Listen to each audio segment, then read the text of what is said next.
Welcome, everybody.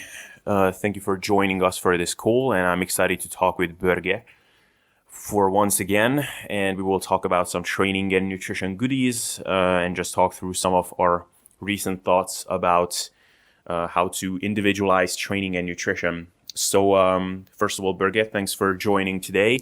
Yeah, thank you. It's been a while. Yeah.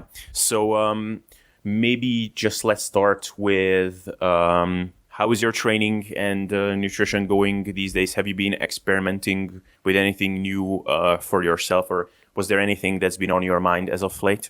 It's still the same general framework, and I actually did a video about this today because even within the VIP group, connected to the SSD platform and the program, I try my best to convey the message that it's about having an overall framework and trying to hit like a moving target and being within a certain range, which is a pretty wide range of what you can subject your muscle to and still make it grow. But people are still concerned about, switching an exercise and whether that will decrease the load that the muscle experiencing and doing more versus less reps and total reps and sets and all that. And I still see the micromanaging thing going on. And I think the reason for that, having worked now for 20 years as a coach, it used to be way easier before when I would have one-on-one dialogue with people and I would tell them what to do based on their indicators. So I would basically teach them how to trust their own body and their own progress. But now it's just like with social media and research and experts and information freely available everywhere, people stop trusting their own intuition and their own bodies and search for answers out there all the time. And I think it's important to remind yourself that you can't really find the answer to what's good for you out there. Looking for that external validation is just distraction. It's just noise. As long as you're operating within a certain set of principles and seeing that you're moving forward, that you are enjoying yourself in the gym, you're continuously and regularly improving, then you are on the right path and you should just keep doing that. And there will be ups and downs, that's very normal, but chasing maximal and optimal just leads people into these completely mindless circle jerks and biting their own tails and arguments online. And again, I see with the best intentions from the researchers that are doing, high versus low volume and various progression models and all that stuff, and publishing those results and creating all of these online arguments. Discussing this to further the common knowledge and the platform of understanding is a benefit. It's positive. But I see it keeps making people forget that their own recovery capacities, their own lifestyles, their own genes, their own hormones, all of that stuff going on inside their own bodies and their own individual progress, it tends to get lost in all the noise. And the constant search for optimal, again, it's I've been doing this for so many years myself, just looking for answers out there. And I've come full circle. I tend to come full circle over and over again and realize that you can't find the answer out there. You have that internal wisdom built in. It's there and it's always been there. And having that knowledge is a good thing, but it's still just a framework. And you need to create points of reference for yourself. Try out different things. If you think that this recent high volume thing is for you, try it out on a muscle group or a lift and see how it works for you. And perhaps you get some temporary great results, and perhaps you don't. But at least you know more than if you just mentally and verbally masturbate online, discussing with various people with different opinions, because everyone, including me, has bias. We're biased towards the truth that we have implemented or integrated based on our own experiences. So the challenge of being a coach is to not have people follow you by example, but follow you by principle. Teaching them how to trust their own instincts and their own bodies. And we plan to make this more visible in the SSD system, the self-sustainable system program, that this is not like the program or diet that will, be the perfect program out there, but it's a set of principles that will guide you through a certain experience of training that will eventually allow you to become your own best coach. So learning how to trust your own wisdom and intuition all over again, because let's face it, we were born with this. We were able to pick and choose what to eat when we were children, at least as long as we had access to good foods and not junk food. Then we were able to choose what to eat to grow into an adult. And so it's, again, just getting back to that wisdom and silencing all that eternal chatter and noise going on inside their heads and online. So I know I've been rambling on for a while, but it just bothers me to see this over and over again. I keep getting tagged in these threads with Brad Schoenfeld and James Krieger, and well, he said this and he said that, and this study showed this and this study showed that, and I know what these studies are saying, and still there's such a huge variability in what individual people are experiencing that you need to find out for yourself. If you think there's something to it, then go ahead, do 30 sets per week or 45 sets per week, see if it works for you. Or do half that, do 15 or 20 sets per week and see if it works for you. And maybe it works for a while, maybe it stops working after 3 to 4 weeks, but then you will know. And so my own training, I do play around with higher volumes here and there, and I experience some more soreness. I see whether that led to slightly more results and better gains or not. Sometimes increasing volume allows you to tolerate more volume, but it doesn't really lead to anything but swelling. I even did, this was like a year ago or so, I did German volume training, 10 sets of 10, 3 days per week or every other day for my bench press, and got some nice chest size from that as long as I was doing it. But once I tapered and I increased the loads, there was very little, if any, residual muscle mass from that, because again, I keep repeating it, your hormones and your genes will decide how big you can get, and you can get some temporary increase in growth rate, but at a certain point you need to figure out what you enjoy doing and what you can wake up in the morning and look forward to doing in the gym. And that's, basically getting back to enjoying the process and do what you love doing in a sustainable way, so that you can do it for months and years. And this eternal chase for, becoming the next Mr. Natty Olympia or whatever, it might be for a few of you that have the recovery capacities and were training as your life and spending time in the gym because you have no life. Sorry to be that abrasive, but it gets to a point where you just please stop, just get to the gym and figure out what you enjoy doing. That's the whole point of this. Yeah, and what I want to add to that is I can fully sympathize with the people that are looking for the silver bullet, because in many ways I'm also in that mindset not just every once in a while. Like, I am passionate about making the best progress that I can in a field that I'm passionate about. Like, I am passionate about strength training, and I'm enthusiastic about building the best body that I can. So I'm also looking for the best possible protocol, but I think what's really important to realize for everybody is that you will never find the best protocol, because there's always a possibility. There's the saying that the best training program is the one that you're not on. That is very true, because you could be making excellent progress on a program, and you could be super glad that you found the magic bullet, but you will never be actually 100% sure, and you can never be that is really the best program that you can follow. Like, there's always a possibility that something else could work even better. But you never know that. So at some point, it's important to just not look for the magic bullet and just be satisfied that you can make progress. Like, as they say, progress is progress.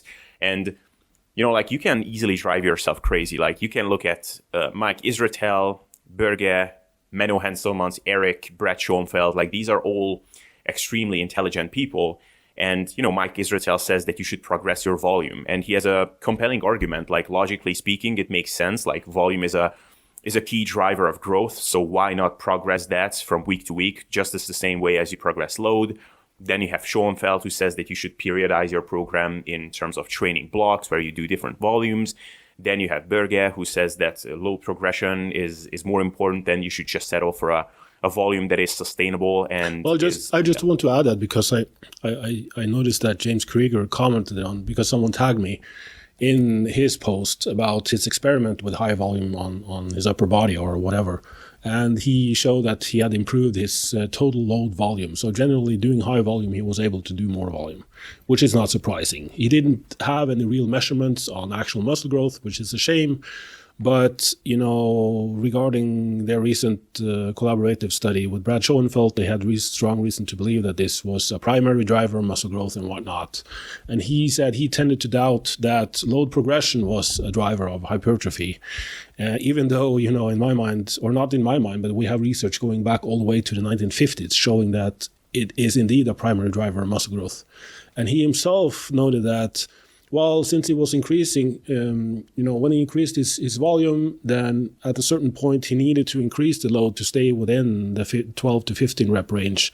Then that is a load progression as well. It's just a different way of approaching it. So at some point, we all agree on probably 98% of everything. It's the minor details that we now keep debating, forgetting individual context. And that's what it all boils down to. I mean, 98% of all these internet arguments could be avoided if we had, more of a social life, first of all, more healthier interests. I think a lot of these debates online are just semantic discussions where we just lose perspective on the general principles of stimulus adaptation are still the same, and we're applying those in some way or the other.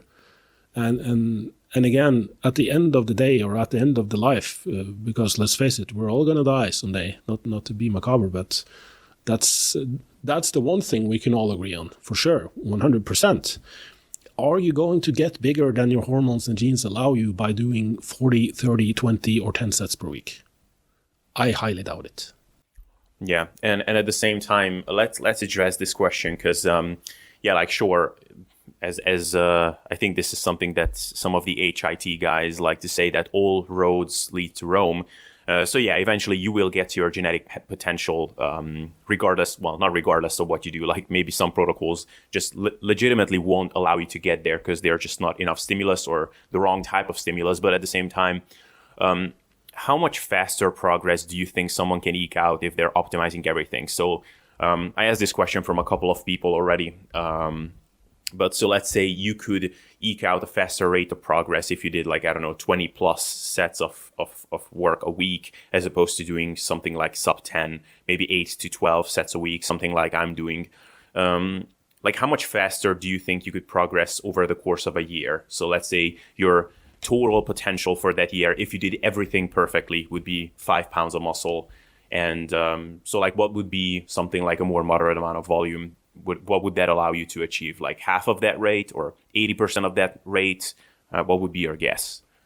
There are a few long-term studies spanning 6 months plus back many years ago. The recent few years of strength and hypertrophy research, probably due to cost, probably due to subject pool, many different factors involved here, but tend to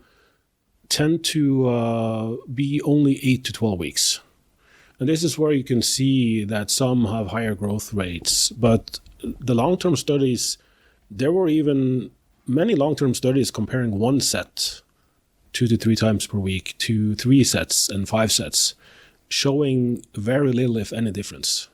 So on an individual level, I think, again, it goes back to what can you tolerate and thrive on, and you should personally try. I would lean more towards Mike Israetel's mindset there. Try to increase volume, see if that works for you. I would give a certain volume increase more time to work, the same way I would approach getting a suntan. I would try a higher duration of sunlight or intensity of sunlight for a certain period of time to see whether that will give me a sunburn or a suntan, and adjust and monitor on the way. So again, being more mindful of the process and your individual results, instead of getting locked into the mindset that there's always going to be some perfect combination of sets and reps that's going to provide you success. So, and we have one of my favorite books on strength training is Physiology of Strength by Hedinger. You can find a free PDF online. It's from the 60s. And they actually did studies on thousands of subjects over many, many years. And they showed that some people they would be high responders and they would see high growth rates in the short term, but eventually stagnate and run into issues with their connective tissue and joints. There are very few that can tolerate the crazy high volumes and training loads over time. And again, this is where the current coaches we just introduce deloading and unloading and resting and whatever to recover, and then we can reapply that loading again. But in my mind, there is nothing, I repeat, nothing showing that just picking a more moderate approach where you play around within a narrower range of loading and volume won't provide won't provide the best long-term results versus going hard, having to rest and recover for a certain period of time. Going hard, it's very similar to the way some people approach their diet, where they just go on these extreme diets with extreme calorie deficits where they are just suffering.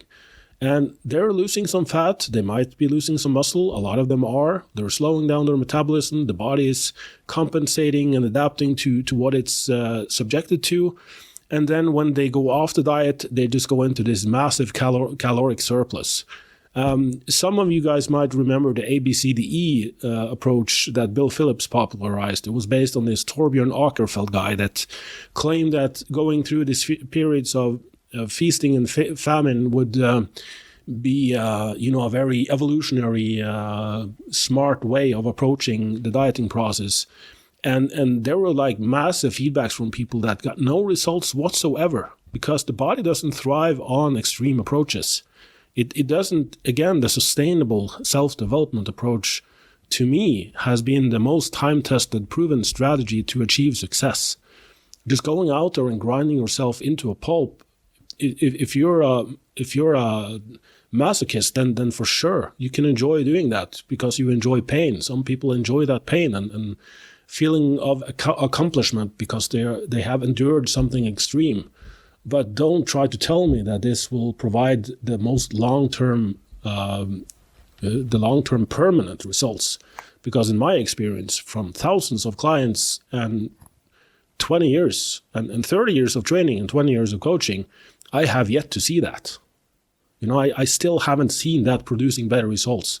People come to me because they have tried that approach of going hard and then having to rest and recover or getting injured and then going hard again or program hopping, jumping from this to that approach. And then I come and sort of save them because I teach them the general framework and the principles that they should adopt and then start enjoying the process, having fun, monitoring and adjusting according to their own progress. And in 3 months' time, they have better progress than they had in the last 3 years of their extreme approaches. And to them, for some of them, it's a huge mindfuck because, they spent 3 years thinking that punishing themselves or doing these extreme approaches would be the key to success. And doing something that's so, quote unquote, easy. And that would lead to the best results. It's just a huge mindfuck because they have learned and being brainwashed into thinking that we should, punish ourselves to get results. We should work hard. We should work long. We should, generally nothing should come easy. It's the way we've been taught.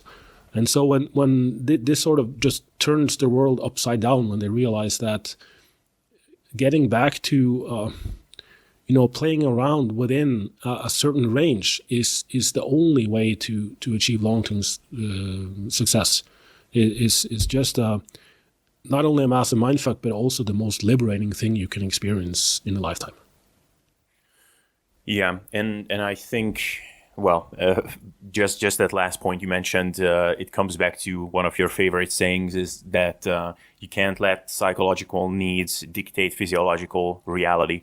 And for many people, they want to suffer because, like, in a way, training is this therapeutic outlet, basically, where they can punish themselves and with that kind of release the tension and just drown all their frustrations and anger into something really painful, which is, there's some value in doing that, but just realize that that's a very different proposition than trying to find what's going to lead to the best adaptation. Yeah, and I also want to add that some people also tend to think that there's going to be a perfect prescription that works forever. And they don't realize that every time you go to the gym, you apply a stressor that the body will adapt to. So your body has, by definition, changed the next time you go into the gym. So again, to repeat what I said earlier about you are trying to hit a moving target. So what the body will respond to will change over time as you change it. And I think that's also easy to forget, and why it's so useless to look at these set and rep and loading ranges as nothing but a guideline and a range. And it's all about getting back to that whole, sensing your body, being aware of what does a productive workout feel like. I even discussed this as someone who didn't trust following an ad libitum approach, meaning that they we're supposed to eat according to hunger, because this is the main principle in the SSD thing, that, given a certain selection of foods and covering all your bases, I'm not going to go deep into that, but you can trust your body to tell you how much nutrients it needs, as long as you don't try to circumvent those brain circuits by eating highly palatable and tasty foods that modern science and humans have designed. But eating foods in season will provide the best nutrients and as unprocessed as possible, listening to what your body actually needs and providing points of reference moving forward. So he felt that, since he wasn't tracking anything, he didn't trust that this would provide results. And he asked whether it was better for him to start counting calories and tracking, because his previous experience had showed him that led to, fat loss and muscle growth or better results.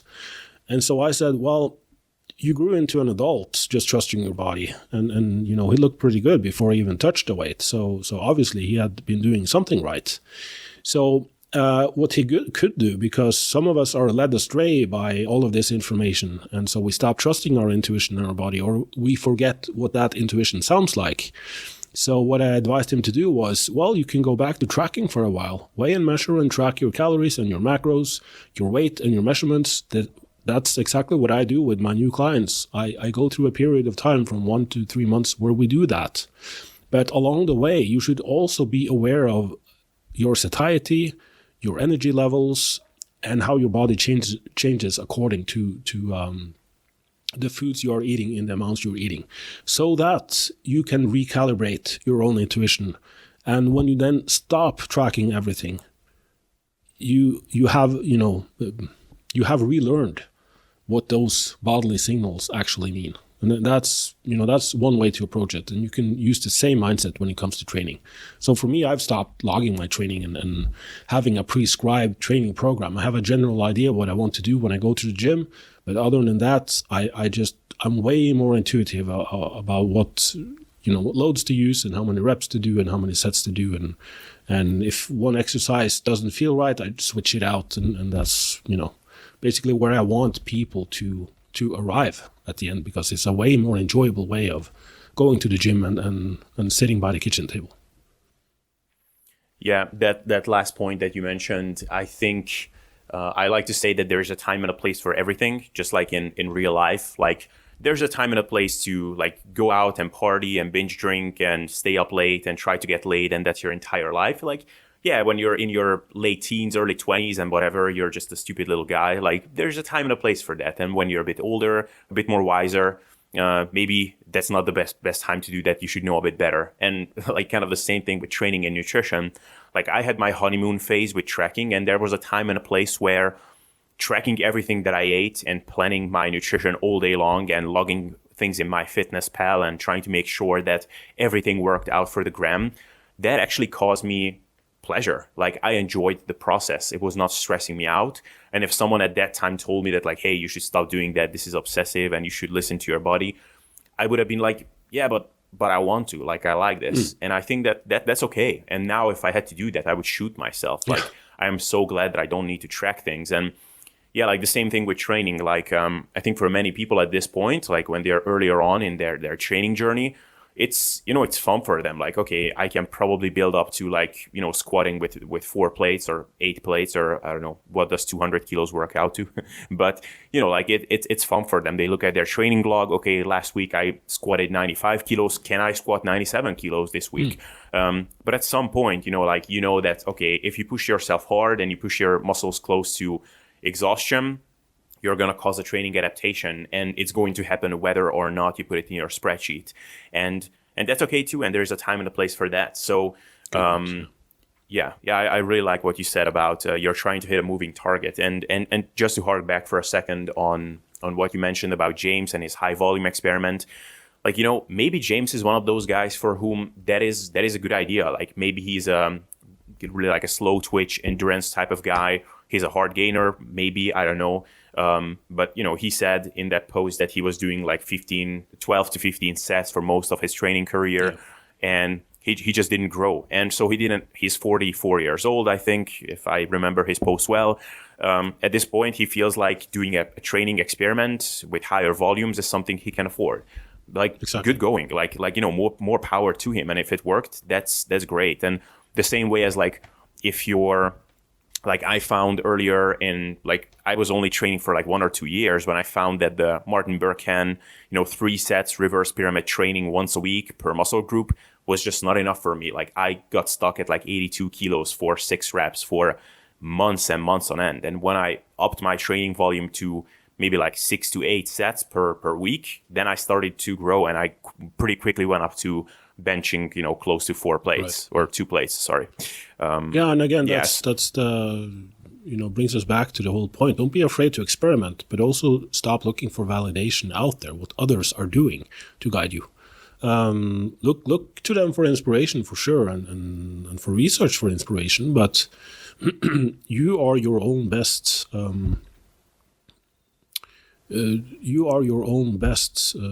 Subject for experimentation. You are, after all, the one that's supposed to make those gains within the framework you are operating. And don't, for you, going from 3 sets once per week to 3 sets twice a week was an obvious increase, but it's not a dramatic. Well, yeah, it's a double, it's a doubling of frequency and volume.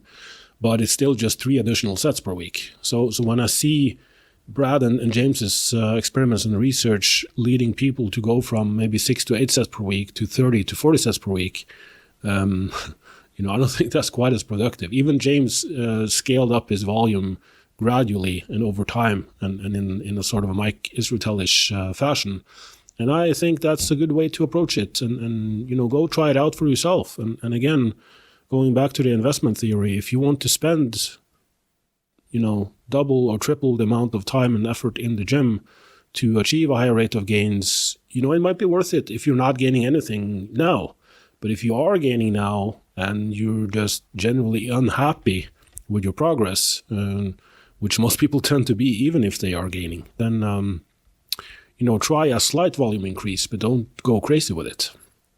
Yeah, and speaking of Mike Israetel, like he's the guy who is often brought up as the perfect counterexample for anybody who is advocating a more moderate approach, like yourself or even Eric Helms. And Mike Israetel is, I talked about this earlier on the podcast, that Mike Israetel should be the perfect example for anybody as someone who understands that individual responses really do apply, because he talks about volume and talks about volume being a key driver, possibly the key driver of hypertrophy, and that some people will probably benefit from adding their volume up to like the high 20s, even like mid 30s. He's actually doing a very moderate amount of volume because he just doesn't, like, he's probably a very fast twitch guy. He's very strong, and he just doesn't tolerate doing a ton of volume. Like his pec work is like, I don't know, 10 or so sets per week. I think for his side delts, he's doing a bit more high volume. For his back, he's also doing pretty low volumes. So like he should be not just as an example. Like, people shouldn't just reference him as someone who is doing crazy high volumes, but also as someone who understands that, yes, volume, yada, yada, but at the end of the day, you need to find out what works for you. And for you, it might be a pretty low volume approach. So just something. And again, for short periods of time, you can probably tolerate and thrive and get some gains by increasing your volume and perhaps enjoy some faster rate of growth, but it's not going to keep going forever. It's going to taper off at some point, and you need to just be aware of your response. And when you start to get the symptoms of losing motivation and getting various aches and pains and stuff that just doesn't go away, then that's a sign that you should start tapering your volume again. And again, listening to your body. I know it's a cliche now, but still, people just get so stuck on finding that perfect formula that they keep forgetting that their own body is responding and adapting. And if it's not, then be reactive about it. Yeah, awesome, good talk. So, may I throw a couple of individualization related questions at you? Yeah. So. You did a really awesome video recently for the SSD platform about individualizing your training based on your makeup. And we just had this conversation a few days ago, but I think it might be useful for people to hear it. So I found that there is just a massive discrepancy between my predicted 1RM when I do high rep work versus low rep work. So if I do like 8 to 12 reps on my favorite chest press machine, for example, my predicted 1RM is just so much higher than if I do like 20 reps. And with 20 reps, I found that progression is very difficult for me. Like when I approach 18, 19, 20 reps, it's just incredibly hard for me to add weight or even to add reps. Like, I just stagnate around the same performance for weeks sometimes. And also, like, if I was just to do a calculation of how my 1RM would translate, then there's just a massive gap between the two. So, like, what could this be an indication to? Could it be that my chest is a bit higher or faster twitch, like lower rep preferring muscle? Or could it be that maybe my work capacity just decreased because I'm more advanced? Or like, what could this be an indication of? Yeah, I mean, there's some research looking at the number of reps you're able to do at 80% of your tested 1RM. So being able to do like more than 6 to 8 reps means that you are slow twitch dominant, and doing less than 6, then you're probably fast twitch dominant. However, there could be many factors involved in this. It could be a safety aspect. It could be your brain protecting you from doing heavy loading. Or it could be your brain protecting you from metabolic acidosis from doing high reps. So it could also be sort of this neuroendocrine tolerance kind of thing where you generally, the body is reacting negatively by producing a stress reaction to doing high reps versus low reps, or vice versa. So regardless of the reason, I have generally found that spending more time at what you're good at will be the most productive way to spend your time. So I will initiate the coaching period by having people do this sort of testing, not only looking at the number of reps they're able to do at a certain percentage of 1RM, but also looking at their work capacity. So in my case, for instance, if I do a set of 10, set number 2, even after 5 minutes of rest, is 6 to 7 reps. Whereas I have clients that are able to do 10 reps, 10 reps, 10 reps, 10 reps, and seemingly be able to go on forever, either because they're subconsciously saving themselves on every set and not really going to failure, or just because they have a crazy high work capacity. And again, regardless of the reason for it, my clear recommendation and where I see the highest correlation of individual gains is spending 80% of the time doing what you are already good at. Now, I have seen on DNA tests and various other tests that I am indeed one that would, genetically speaking, respond better to lower volumes and lower reps. And so that's what I tend to do. But also I have a connective tissue that doesn't really tolerate a lot of heavy lifting. So when I get into 3 to 5 rep stuff, my brain starts to protest. So even if the tissue would respond better to it. My brain prevents me from actually progressing consistently, doing low reps and heavier loads for a long period of time. And also my connective tissue health being, it tends to get inflamed more easily, and I tend to get various aches and pains. So even though I will, you should still do what you're not good at, simply because that might be a weak point in your physiology. So if you have a lousy work capacity and you can generally only produce force at lower reps and heavier loads, it's still beneficial for you to do some occlusion training, high rep training, my rep training for at least 20% of a training cycle. It could be intermittently, or it could be at the beginning as a preparation for that training cycle, which again is why it's such an important part of the SSD system. To actually, I have people that have been doing 5 sets of 5 programs or powerlifting for months and years, and they're just really enjoying that higher phase, even though they suck at it, simply because that's it's strengthening a weak part of their physiology. So let those indicators tell you what you probably respond better to, but don't think that you should only be doing that. So for you, if if you have a lower work capacity and your estimated 1 RM is way higher when you test 5 rep maxes versus 15 rep maxes, then you can quickly progress through the 20, 15, 10 rep phase. And then start, let's say you spend 2 weeks doing that, 2, maybe 3 weeks, and then you just quickly increase the load so that you can get into the loading ranges that you respond better to, and spend that time wisely, meaning that you can even try some higher volume stuff simply because it's such a low mechanical loading stimulus, so you can probably tolerate higher volumes, both from the rep count, but also from adding additional sets. But then, once you get into the low reps and the range that you should, physiology speaking, be enjoying the most progress, just milk the most out of that part of the training cycle. So yeah, just generally use that as an indicator where your weak points are, and spend some time there, but focus on what you're already good at and what your physiology is showing you that you are good at.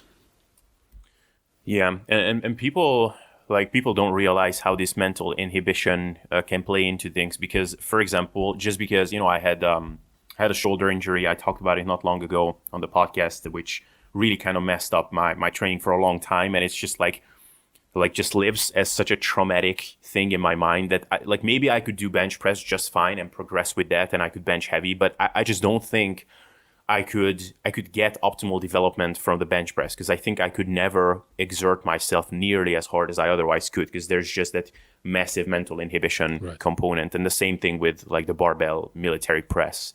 So yeah, something to keep in mind. And also just one thing on the volume thing again, I think people can kind of intuitively find this for themselves when a given volume just feels pretty easy for them. Maybe that's an indication that you could do more, because when I do 10 sets of work per week, it's not like I'm feeling like I'm holding back intentionally. I'm pretty toasted after those 10 sets, because I think I'm just so good at exerting myself at a high level. Exactly. That for someone 15 sets could be actually easier than 10 sets is for me.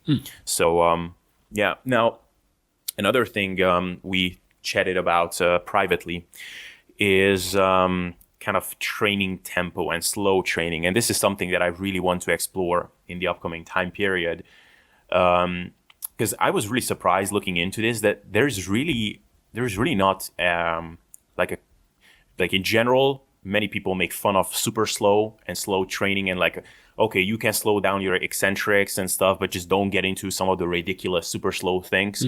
It is actually by no means clear, as far as I know from the literature, that super slow is ridiculous. There can be some practical downsides, but would you agree that there is we really don't know anything as far as how suboptimal really slow training tempos are compared to faster training tempos for muscle hypertrophy? Would you agree with that?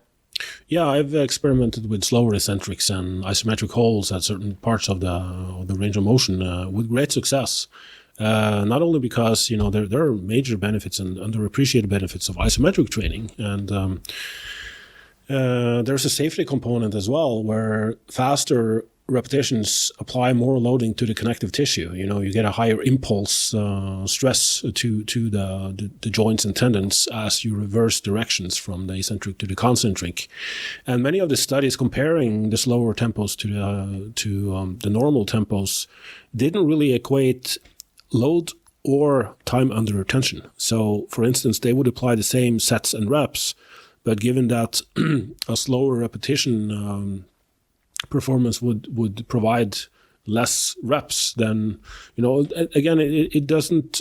If you apply if you equalize for volume and effort, like time under tension and effort, then the difference between faster tempos and slower tempos tend to even out.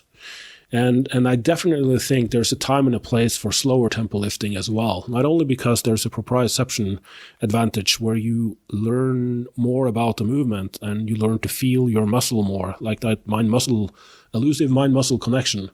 For performance, I do agree that just focusing on external cues and just moving the implement or moving the weight, like for CrossFit or Olympic lifting, then you should not slow down things or focus too much on what your muscles are doing. But for connective tissue health, for hypertrophy, and yes, also for strength, there is a definite benefit to having periods of time or workouts or parts of a cycle or even a full training cycle doing slower eccentric and isometric stops on the way, at the top, at the bottom, and whatnot, and just sort of looking at seeing what that will do to your progress. I have seen some surprising gains from doing that, where I saw some rapid gains in some exercises, simply because that was probably some sort of underworked range of motion for me, or some sort of a neural brain learning factor that I hadn't realized before.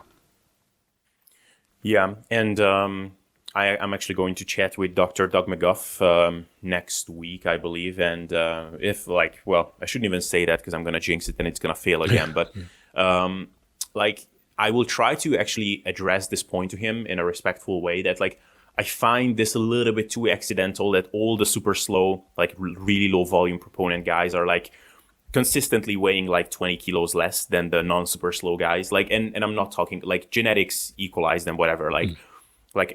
Myself, genetically, I'm pretty much representing the middle of the curve type of guy, really average genetics. And guys like me, you see the same thing, 80 kilos with abs at 1.80 m or so.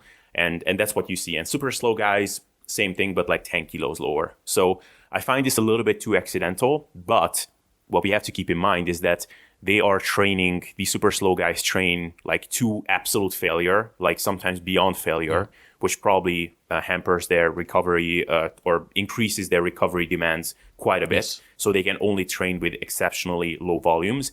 And yeah, if they did not just one set per week, but did a couple of sets of these really slow sets, then maybe they could actually get the same growth as, guys who do much more reps and much more explosive tempos. So it would be really interesting to see. And it could really, it's not fun for me personally to train like that, but from an injury management and prevention standpoint, it could be an absolute game changer. You would basically never have to get injured again, because you would never have to lift heavy weights at all, and you could get all the hypertrophy benefits if that actually worked. So yeah, for sure. And I mean, there's my joints feel tons better doing this. On certain exercises, for instance, remaining deadlifts for me would always tend to lead to some aches or pains or niggling nerve pain or whatever. But just slowing down the reps and holding at the bottom, the isometric at the bottom, it has been a tremendous improvement. And obviously the reps will drop simply because every rep takes the same amount of time as 2 to 3 normal reps. So I don't even count reps as much. I just focus on getting a certain feel for that exercise and applying a progressive overload. And again, I'm improving by leaps and bounds on some exercises. But at some point, and even at the end of a set, I will start speeding up the reps to get in a few more reps. And that sort of takes care of all parts of the spectrum. And so I can wholeheartedly recommend this, especially as you get older and your connective tissue health becomes a limiting factor. Yeah, I will probably soon will start experimenting with this, especially when I will feel like I really milked out most of my genetic potential. Because right now I'm feeling like I'm just making really good strides, and I feel like this year I can still make some really good progress. But once I'm feeling like okay, and I'm really just trying to eke out the last bits of gains, that I will definitely try experimenting with this. Because yeah, like it could be an absolute game changer from many. And also, as you mentioned, not everyone can recover from that extra additional 1 or 2 reps at the end of the set. So going to absolute complete failure where you can't even move the load, some of the time for some people, for sure, try doing that, especially if you don't even know where your limits are. Some people can be very surprised to see that what they thought was their 1 rep in reserve point was actually 5 reps in reserve. So some people can benefit from occasionally pushing to absolute complete failure on exercises where this is safe, of course. But we do know that additional rep will prolong recovery. In some instances, as much as 1 to 2 days additional recovery. And we're talking neural recovery and even muscle damage, where you need to recover that muscle damage before the muscle is actually growing. So if pushing to absolute grinding failure will limit the total volume and frequency you can train at and enjoy, then I don't think that's worth it. Yeah, and have you also experimented with slowing down the concentrics, or just doing isometrics and slowing down the eccentrics? I don't consciously slow down the concentric as much. I still try to push at a certain intensity of effort. So, but I don't go with ballistic reps either, where I just throw the weight. And also from a safety aspect, I still want to just apply loads in a certain way. So I try different rep speeds there, but I feel like slowing down the eccentric feels much better, simply because it's safer on the eccentric, and holding at the bottom to apply some isometric tension there. And then just move generally what I feel like doing on the concentric. So I don't intentionally slow down the concentric now. Yeah, and I just feel like recently I'm getting more and more on board with some of the things that I used to ridicule before, like some of the really strong mind-muscle connection focused things, and even like reliance on machines in many ways. Like I just don't like, I know that it's much more badass to bang out really heavy bench reps, but at the same time, like if you find a machine that really suits your biomechanics and you can really focus on like how your pecs are squeezing and really just the quality of the rep, I just don't really see how that's a negative compared to lying down on a bench and having to focus on like the perfect setup and just a whole set of things to actually make the movement not injurious and not technically basically suboptimal. I think just spend the lower loads part of the cycle, the beginning of the cycle, slowing down the reps and really getting that mind-muscle connection, building connective tissue health, and preparing for heavier loads where you can then again start playing around with moving at faster speeds. But yeah, for sure, there's a benefit to moving slower and more controlled at heavier loads as well, where the connective tissue strain is much, much higher. So I think just, again, experiment with it. See, try it out for yourself. You may improve at a rapid rate. Awesome. Okay, cool. So like wrapping up questions, are you experimenting with anything new diet-wise, or kind of the same old for you? Same base for me, but now that it's winter time and fruits don't really taste as good anymore, I have more dairy products in my diet now than before. I have also tried some higher protein simply because I wanted to eat more meat. I didn't feel as well eating fattier cuts of meat. And so, yeah, it just tends to auto-regulate itself. I'm more aware of what I need or want to eat. So I have some days where I may eat higher protein, lower fats, and then the next day, vice versa. I would say even for me, I'm way more in tune with my body now than I was only a few months ago. And just constant practice of reminding myself that the way I think about things and the way I tend to search for information out there is distracting myself from listening to what my own body actually needs and responds best to. So I am improving myself on a day-to-day basis there as well. Yeah, just a I can overcomplicate and overanalyze with the best of them. So it's something I need to keep working on as well. I'm not just saying it for others' benefit. It's just as much a reminder to myself. Yeah, and when it comes to nutrition, I think it applies even more that you should go with.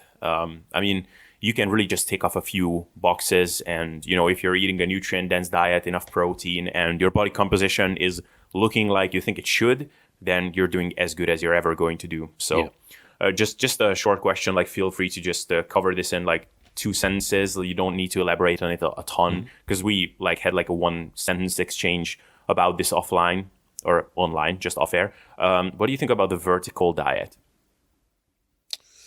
The vertical diet, I think, will be awesome if you're using a lot of anabolics and you have a crazy high insulin sensitivity.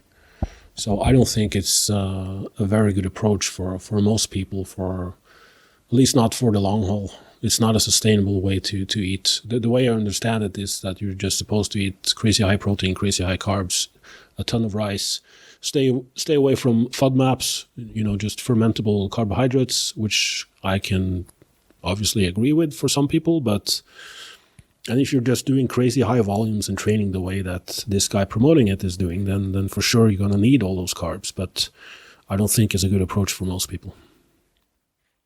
Yeah, basically, in case anybody doesn't know, it's a very, very low residue diet, essentially. Like you're just eating things with very little fiber and basically you're just eliminating everything that could cause potential digestive issues. So you're not eating a lot of veggies, and kind of it's just a little bit, it's an overly eloquently phrased way of saying that, hey, just eat rice and meat and your gut will probably be fine. But like you're saying, it will work for people who are eating a ton of calories and use super high training volumes.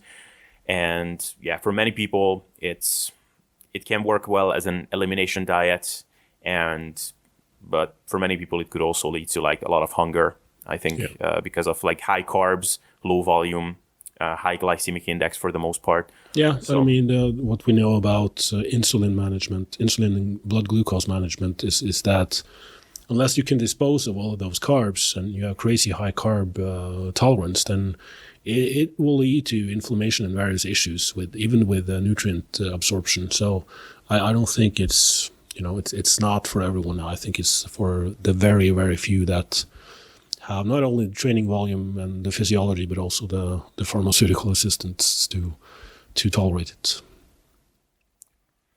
Awesome. Yeah. Well, Borge, I think I asked all of my questions for today. So, I want to thank you for taking the time. Is there anything you want to mention for the end?